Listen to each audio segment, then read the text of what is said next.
নমস্কার বন্ধুরা, আমার নাম বুড়িস কিচেনে জানাই আপনাদেরকে স্বাগত। বন্ধুরা, কাল দোল পূর্ণিমা পেরিয়ে গেছে। সবাইকে জানাই আমার দোল পূর্ণিমার শুভেচ্ছা। তাই ভাবলাম দোল পূর্ণিমা উপলক্ষে আপনাদের কাছে একটা সুন্দর রেসিপি শেয়ার করি। তো আজকের রেসিপি চিলি এঁচোড়। মাংসর স্বাদকে হার মানিয়ে দেবে এই চিলি এঁচোড়। বন্ধুরা আসুন দেখে নিন আমি কিভাবে এই এঁচোড় চিলিটা বানাচ্ছি।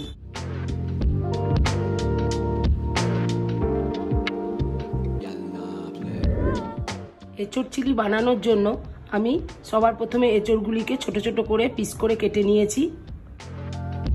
এঁচোড় সেদ্ধ করবার জন্য কড়াই আমি এঁচোড়ের সঙ্গে জল নিয়ে নিয়েছি। এবার আমি দিয়ে দেব নুন পরিমাণ মতো, যেন এঁচোড়টা সেদ্ধ হয়ে যায় তাড়াতাড়ি। আর দিয়ে দেব হলুদ, হাফ চামচের থেকে একটু কম। এঁচোড় এমনভাবে সেদ্ধ করতে হবে যেন খুব বেশি গলে না যায়। দেখুন বন্ধুরা, এঁচোড় আমি সেদ্ধ করে নিয়েছি, গোটা গোটাই আছে, বেশি গলে নাই। এর উপরে আমি কিছু শুকনো উপকরণ দেব। প্রথমে দেব আমি 1 চামচের মতো বেসন। এরপর দেব আমি 1 চামচের মতো কর্নফ্লাওয়ার, প্রয়োজন হলে আর একটু দেব পরে। এরপর দেব আমি আন্দাজ মতো নুন, আর দেব ছোট চামচের হাফ চামচের থেকেও কম লঙ্কার গুঁড়ো। এবার দেব আদা রসুন বাটা, আর সবশেষে দেব একটি ডিম। এবার আমি সমস্ত উপকরণ ভালো করে মাখিয়ে নেব। হাতে করেই মাখাবো, হাতে করে মাখালে ভালো মাখানো হবে।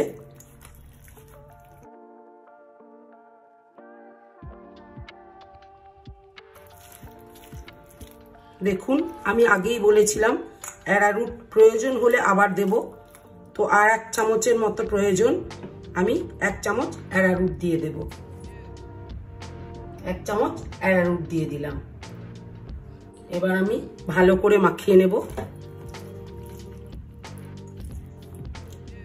ভালো করে মাখানো হয়ে গেছে বন্ধুরা। দেখুন এবার আমি গ্যাসে ফ্রাই প্যান চাপিয়ে দিয়েছি। ফ্রাই প্যানে দিয়ে দেব আমি সাদা তেল। বন্ধুরা দেখুন তেল গরম হয়ে গেছে। এবার আমি মাখানো এঁচোড় দিয়ে দেব একটা একটা করে। আমি চামচে করে দিচ্ছি, আপনারা ইচ্ছা করলে হাতে করেও দিতে পারেন, যার যেটা সুবিধা হবে। আমার চামচেই সুবিধা হচ্ছে, আমি চামচে দিচ্ছি।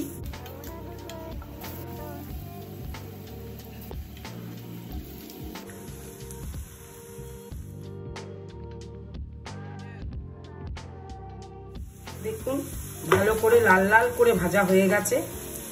এবার আমি তুলে নেব।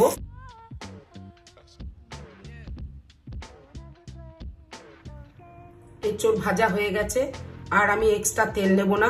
ওই তেলের মধ্যেই আমি দিয়ে দেব আদা কুচি, দিয়ে দেব রসুন কুচি। আদা রসুন একটু ভেজে নেব। আদা রসুন ভাজা হওয়ার পর যখন একটু সেন্ট বেরোবে তখন দিয়ে দেব টমেটো কুচি, আর দিয়ে দেব লঙ্কা। লম্বা লম্বা করে থালা করে কেটে নিয়েছি। একটু নাড়াচাড়া করে নেব। টমেটোগুলো একটু নরম হওয়া পর্যন্ত ওয়েট করব। টমেটো নরম হয়ে এসেছে, ঠিক এরকম অবস্থায় আমি দিয়ে দেব পেঁয়াজ। পেঁয়াজ দিয়ে ঠিক মিডিয়াম ফ্লেমে নাড়াচাড়া করে নিতে হবে।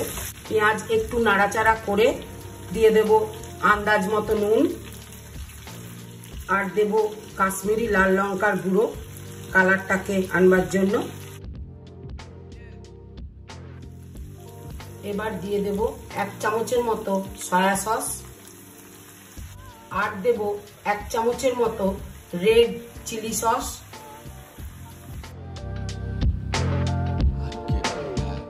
ঠিক এরকম অবস্থায় দিয়ে দেব ক্যাপসিকাম। ক্যাপসিকামটা শেষে দিলাম, তার কারণ ক্যাপসিকামের একটা ফ্লেভার আছে। এবার দেব আমি চিনি, মিষ্টি মিষ্টি খেতে লাগবে বলে চিনি আমি 2 চামচ দেব। আর সবশেষে দেব কর্নফ্লাওয়ার 1 চামচ জলে আমি গুলিয়ে রেখেছিলাম, গ্রেভিটা ভালো হবে তাই জন্যে। এবার আমি দিয়ে দেব এঁচোড়, যেগুলো কর্নফ্লাওয়ার, বেসন, ডিম দিয়ে ভেজে রেখেছিলাম। এঁচোড় দিয়ে উলট পালট করে নিতে হবে। এবার সবশেষে দেব আমি টমেটো কেচাপ। দেখুন 2 চামচ টমেটো কেচাপ। আপনারা যদি খুব বেশি গ্রেভি করতে চান তাহলে 1 বাটি জল দেবেন। আমি খুব বেশি গ্রেভি করব না, তাই আমি হাফ বাটির থেকে একটু কম জল দিলাম। এবার আমি সেদ্ধ হওয়ার জন্য একটু ঢাকা দিয়ে দেবো, জাস্ট 2 মিনিটের জন্য। তো বন্ধুরা 2 মিনিট হয়ে গেছে। এবার আমি খুলে দেখে নেব। দেখুন চিলি এঁচোড় আমার একবারে রেডি। দেখুন কি সুন্দর হয়েছে, আর খেতেও খুব সুন্দর হবে। আশা করি আপনারাও বাড়িতে বানান। তো বন্ধুরা, দোল পূর্ণিমা শুভেচ্ছা দিয়ে আমি আমার এই ভিডিওটি এইখানেই শেষ করলাম। আবার কোনো একদিন দেখা হবে একটি নতুন রেসিপি নিয়ে।